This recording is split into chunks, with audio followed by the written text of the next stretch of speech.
mu gihe isi yose ihanze amaso ibiri kubera muri Amerika mu mujyi wa Los Angeles. Ibi ngibi nta bindi ni inkongi y'umuriro imaze iminsi, inkongi itazwi inkomoko yayo, inkongi yasagariye umujyi wa Los Angeles. Abantu benshi byabaye amayobera kuri bo. Abamwe baribaza bati ibi ngibi ni uburakari bw'Imana, abandi bakavuga bati ibi ngibi ntabwo bisobanutse. Abanyamerika bagerageza imbaraga zabo zishoboka zose kugira ngo bazimye iyo nkongi y'umuriro, ariko byose biba impfabusa. Ese ibi ngibi byatewe n'iki? Abantu benshi baravuga bati ibi ngibi byatewe n'uko abantu barakaje Imana ishaka kwihorera. Ariko se ukuri kw'ibi byose ni ukuhe? Ese ingaruka abanyamerika bari guhura nazo bari kuziterwa n'iki? Ese twibaze nk'abayisilamu ibi ngibi tubikora muri iri somo. Njyewe ndi Hamis bin Mariam, ndagusaba gukanda subscribe kuri iyi channel kugira ngo ibiganiro byacu bigiye kugeraho 5 kuri 5. Imana yasezeranije abantu yuko Imana ibagirira impuhwe, kandi Imana yavuze muri Qur'an yuko Imana itajya ihuguza abagaragu bayo uretse ko abagaragu bo ubwabo biyihuguza. Nibyo koko abantu benshi inkongi y'umuriro ikubera muri Los Angeles, abantu benshi bayifata nk'amayobera, ariko ku muntu wemera Imana ibi ngibi ntabwo ari amayobera, kubera yuko abantu bakurikirana cyane ibya hafi ibibera muri Amerika cyangwa se muri Los Angeles. Ibiherutse kuba muri Los Angeles nuko haherutse kuba umunsi cyangwa se gutangwa kw'ibihembo. Ahangaha naho hakekwa cyangwa se naho hagaragaza neza yuko aha niho haturutse igikorwa cyo kuba iyi nkongi y'umuriro, inkomoko yacyo cyangwa se intandaro yacyo. Abantu bakoze iki gikorwa cyo gutanga ibihembo. Iki ni igikorwa gisanzwe gikorwa mu gihugu cya Amerika cyangwa se muri mujyi wa Los Angeles. Ahangaha naho hari igiciro gikuru cya Hollywood. Hollywood nicyo kigo gishinzwe gusohora amafilme ndetse no guteza imbere cyangwa se no kuzamura abahanzi cyangwa se abakinnyi bagiye batandukanye bo mu gihugu cya Amerika. Amafilme yose mukunda kureba cyane cyangwa se abahanzi bakomakomeye bose production zabo zikunda kuba muri Los Angeles. Aha niho hari icyicaro gikuru, nimba uva Hollywood ahangaha niho hari icyicaro gikuru cya Hollywood. Ahangaha rero niho haturutse cyangwa se niho habaye inkomoko yuko abantu benshi bavuga yuko Imana irihoreye bitewe n'ibyabereye ahangaha, kubera yuko ibi ngibi byatangiye umunsi barimo gutanga ibihembo. Uko muraza kubireba ahangaha ndaza kubibashyiramo neza mu birebe. Abantu batanze ibihembo barangije bakajya batanga ibihembo. Mu gutanga ibihembo buri wese agomba kujya ashimira uwamufashije kuba yagera ku gihembo yabonye. Bamwe bashimira abamama babo, abandi bashimira inshuti zabo, abandi bagenda bashimira abantu bagiye batandukanye. Nkuko muza kureba ahangaha kuri tableau nibuze kubereka hari inyuma, ubwo uyu nguyu witwa Nick Iglesias yarimo kuvuga, yavuze yuko yagendaga avuga ibijyanye no kuba abantu bagendaga bashimira ababafashije kuba babona ibyo bihembo. Ariko mu byo yashimiraga nkuko muraza kubireba hariya, yatanze amanota, agenda atanga amanota yuko abashimiwe bwa mbere babonye amanota 11, abashimiye bwa kabiri bashimiye abamama babo bababyaye babona amanota 3. Arangije ku mwanya wa gatatu aravuga ati Imana yaremye isi cyangwa se yaremye ibirere n'isi, Imana yabonye amanota 0. Ibi ngibi muraza kubireba neza hariya kuri tableau.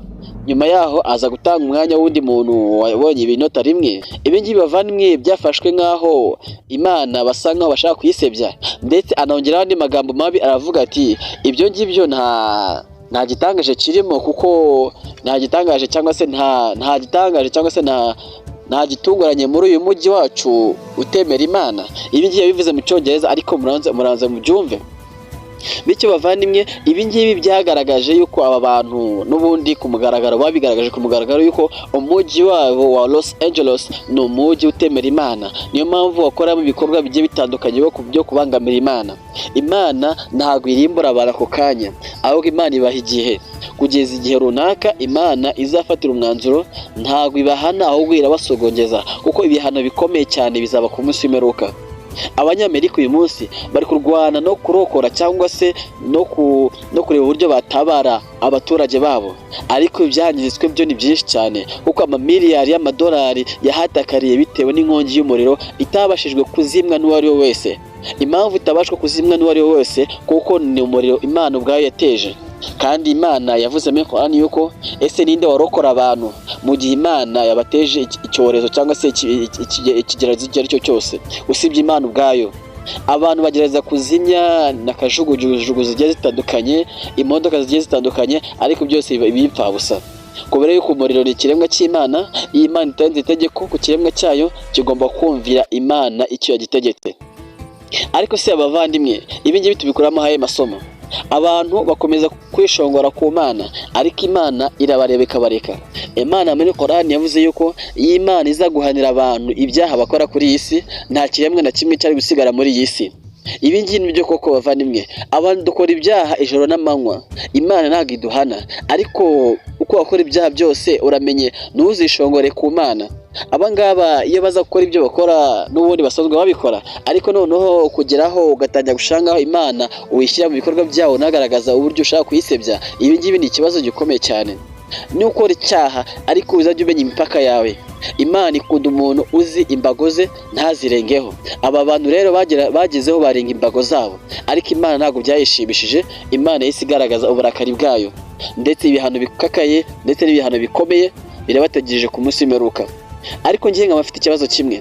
Ibi ngibi biri kuba muri Los Angeles kubera amagambo abantu bavuze barakaza Imana, ariko nkabareba ku rundi ruhande, aba bantu bashinze campaign yo gukora ibi bikorwa by'ubukozasoni, ibikorwa byo kurakaza Imana mu gihugu cya Islam aricyo Arabia Saudite. Ni kenshi mwagiye mubona Arabia Saudite yakira abahanzi b'Abanyamerika mu gihugu cyabo barimo kuperforminga bambara ubusa, ndetse banabikora ku mugaragaro. Hari nabo baherutse kuba batumira abahanzi kazi muri Amerika muri Arabia Saudite bambaye ubusa, babakorera ikintu kimeze nka Al-Kaaba. Ese ibi ngibi bihatse iki?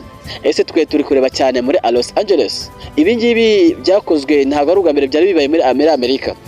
Ibi ni ibintu bisanzwe bibaho, ariko igihe cyari kigeze kugira ngo Imana igaragaze ko Imana ifite ubushobozi ndetse Imana izi kwihorera.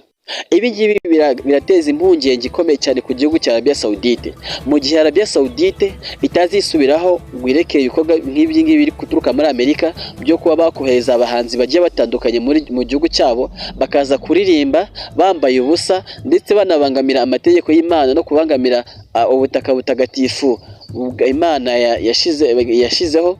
Ibi nabyo biragaragaza ko Arabia Saudite nayo iri mu marembera, iri mu murongo utukura, kuko ibyabaye muri Los Angeles bishobora kuba muri Arabia Saudite, ndetse bikaba binarenzeho kuko Imana yirakariye abantu irabanze bikabaha igihe, ariko abantu ntibashobora kwisubiraho.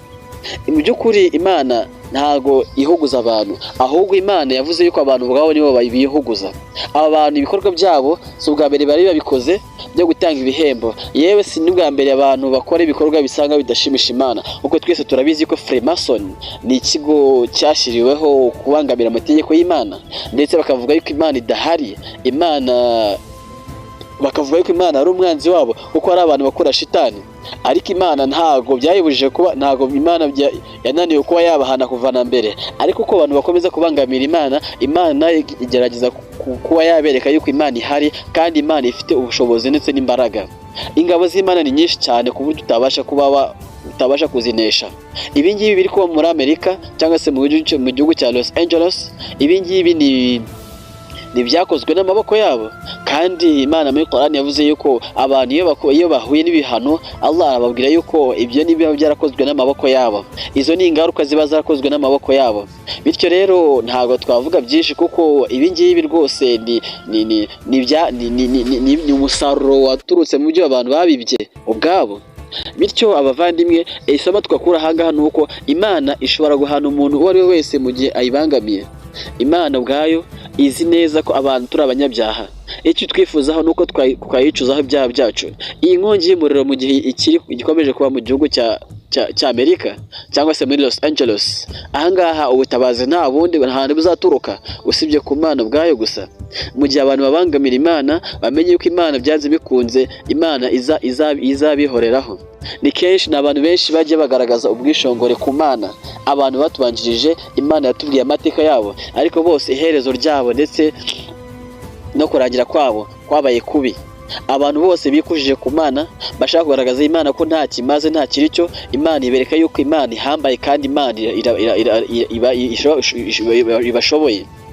Uyu munsi Los Angeles uzasigara ari umujyi w'amateka, amateka muri iyi si, ko ari umujyi wahiye bitewe no kwishongora ku Mana. Ibi byose Imana ibikora kugira ngo abantu babone isomo, ariko abantu benshi ntabwo dukura amasomo. Imana yaravuze ngo abantu bazenguruke ku isi barebe iherezo ry'abantu bishongoye ku Mana, abantu bahakanye Imana, abantu babangamiye Imana n'intumwa zayo, iherezo ryabo. Ibi byose rero biragaragaza yuko Los Angeles, uyu mujyi wa Los Angeles nawe uzajya ku mateka y'isi nk'umujyi w'abantu babangamiye Imana, ndetse ibi ngibi bikaba ari ibintu biragaragarira buri wese. Bityo rero abantu benshi bari kwibaza impamvu, ese ni iki cyatumye iyo nkongi y'umuriro? Bamwe mu bantu batemera Imana bo babona babifata nk'aho ari ibintu bisanzwe, bakumva ko ari ibintu byaje gutyo gusa, ariko mu by'ukuri ku bantu bemera Imana, ibi ngibi ni akazi k'Imana. Imana niyo yakoze ibi bintu kugira ngo yereke abantu yuko Imana ihari kandi Imana ishoboye gukora icyo ishaka cyose.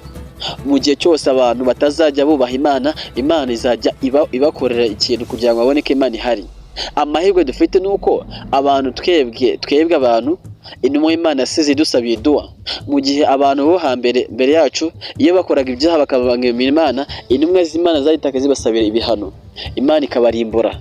Turabizi amateka y'abantu benshi Imana yagiye irimbura, abantu ba Sodoma na Gomora, abantu bo kwa Luti, abantu ba Nuhu, abantu bo ku ntumwa y'Imana Musa. Imana yagendaga ibarimbura bose bitewe n'ibyaha bagiye bakora, ariko twebwe bitewe n'intumwa y'Imana Muhammad sallallahu alaihi wasallam, uko yagendaga idusabira ku Mana ko itazaduhana ngo iturimbure twese, Imana igenda ikuraho ibintu bike kugira ngo igaragaze uburakari bwayo. Ariko bavandimwe, ubwo si bwo burakari bw'Imana. Uburakari bw'Imana buzagaragara ku munsi w'imperuka. Bityo dusaba Imana ko yatuyobora, ariko impungenge zikomeye ni uko abayisilamu mu gihe Arabia Saudite nk'igihugu cyakifatwa nk'igihugu cyuzuyemo abayisilamu, mu gihe batazareka ibi bikorwa nk'ibi byo kurakaza Imana, byo kuzajya bahamagarira aba bahanzi abangaba bavuga yuko umujyi wabo ari umujyi utemera Imana, bakabaha ikaze mu gihugu cya Arabia Saudite, igihugu kimwe ubutaka butagatifu, bakaza gukora ibikorwa by'urukozasoni, ibikorwa byo kurakaza Imana. Ibi ngibi biragaragaza yuko Arabia Saudite nayo ishobora kuzahura n'ikibazo gikomeye cyane. Bityo rero bavandimwe, reka dusabe Imana ko yazaturinda ikazaduha iherezo ryiza. Imana izaturinde kuba twagerwaho n'ifitina nk'iyi ngiyi. Buri Muislamu wese cyangwa buri muntu wese agomba gukora mu isomo ry'uko Imana yashoboye. Imana ishobora kuguhana igihe cyose ishakiye, Imana ishobora kuguhana, ishobora kugutinza, ariko igihe cyose Imana ibishakiye ifite ubushobozi bwo gukora icyo ari cyo cyose. Amerika turabizi ko ari igihugu cy'igihangange, ariko hamwe n'ubuhangange bwayo, Imana ni igihangange kurusha ibintu byose. Ingabo z'Imana zirahambaye. Umuriro ni imwe mu ngabo z'Imana. Ingabo z'Imana ntawe ushobora kuzirwanya, kubera yuko Imana ifite ingabo, kandi ingabo zayo nizo zifite intege zihambaye. Ingabo zo kuri iyi si ni ingabo z'izinyantege nke. Bityo rero kasoreza ahangaha ku bantu bibazaga impamvu cyangwa se inkomoko y'inkongi y'umuriro ikubera muri Amerika cyangwa se muri Los Angeles. Nta handi yaturutse usibye ko yaturutse kuko abantu basebeje Imana. Abantu bakoze ibirori, batanga ibihembo, bavuga yuko abantu bagomba gushimira ababafashije. Abamwe bashimira abamama babo, abandi bashimira inshuti zabo, barangije baravuga bati Imana yakiriye amanota 0. Ndetse baranavuga bati ibyo ntabwo ari ibintu bitangaje, ibyo ntabwo ari ibintu bitangaje muri uyu mujyi utemera Imana. Bityo rero abantu ubwabo nibo bikozeho kuba baranavuze amagambo. Abantu benshi Imana yavuze ko abantu bakora ikintu babona ko cyoroshye, ariko ku Mana, Imana ikagifata nk'aho ari ikintu gikomeye. Bityo inkongi y'umuriro iri kubera muri Los Angeles yatewe n'Abanyamerika ubwabo, bavuze yuko umujyi wabo utemera Imana, bakanavuga yuko Imana yaremye ibirere byose, Imana yabonye amanota 0. Ibi ngibi bifatwa nk'aho ari ugusebya Imana, kandi Imana ntabwo ushobora kuyisebya. uko n'ubwenge bukeya. Imana yaremye ibiremwa byose, abantu bose Imana ni twebwe niyo yaturemye, ariko abantu kubera ko ubuhakanyi bwabarenze, abantu bageraho bakavuga bati Imana, bakayisuzugura nyine bakabona ko nta kimaze. Ariko nta kindi twavuga usibye kuvuga duti Imana ikora ibyo ishatse kandi ikabikora mu gihe ishakiye. Inkongi y'umuriro iri kubera muri Amerika, muri Los Angeles, nta muyobozi n'umwe w'igihugu ushobora kuba wafata umwanzuro ngo awuzimye, kuko twavuze ko ingabo z'Imana arizo zifite imbaraga, kandi Imana irategeka kandi ibyo itegetse bikaba. Reka dutegereze turebe igihe bizarangirira. Gusa Amerika, bimwe mu bintu bizayihenda cyane ni ukwangirika kuri uyu mujyi. Amazu y'abaturage arashya, ibikorwa remezo bigashya, ariko mu by'ukuri nako amafaranga menshi cyangwa se budget y'igihugu igenda yangirika cyangwa se igenda isubira hasi. Ibyo bizasaba imbaraga nyinshi kugira ngo basane ibikorwa bigiye bitandukanye, ibikorwa remezo byangijwe n'uyu muriro. Ibyo ngibyo Imana ibikora kugira ngo yisogongeze abantu, nabereke yuko Imana ihari. Umunyabwenge n'umenya ko Imana ihari akasubira ku murongo, naho babandi ubuhakanyi bwabarenze mu mitima yabo bakomeza guhakana Imana, bakarushaho guhakana Imana. Reka nsoreze ahangaha, ariko dusaba Imana yuko yaduha kuyoboka, Imana iduhe kuyumvira ndetse no gushira ibikorwa ibyo yadutegetse. Muramenye muvandimwe, ntuzishongore ku Mana, kuko Imana niyo yakoreye,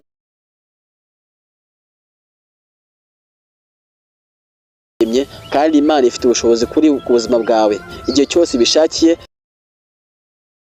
bakarushaho guhakana Imana. Reka nsoreze ahangaha, ariko dusaba Imana yuko yaduha kuyoboka, Imana iduhe kuyumvira ndetse no gushira ibikorwa ibyo yadutegetse. Muramenye muvandimwe, ntuzishongore ku Mana, kuko Imana niyo yakuremye, kandi Imana ifite ubushobozi ku buzima bwawe igihe cyose ibishakiye, ishobora gukora icyo ishakiye cyose. Ariko tuzirikane yuko Imana ntabwo igihuguza abagaragu bayo, usibye ko abagaragu ubwabo nibo bayoguza imitima yabo. Reka nsoreze ahangaha, njyewe na Hamis bin Mariam, ndongera kukwibutsa utarakora subscribe, ukande subscribe kugira ngo ibiganiro byacu bijye bikugeraho 5 kuri 5. Wabillahi tawfiq. Assalamu alaikum wa rahmatullahi wa barakatuh.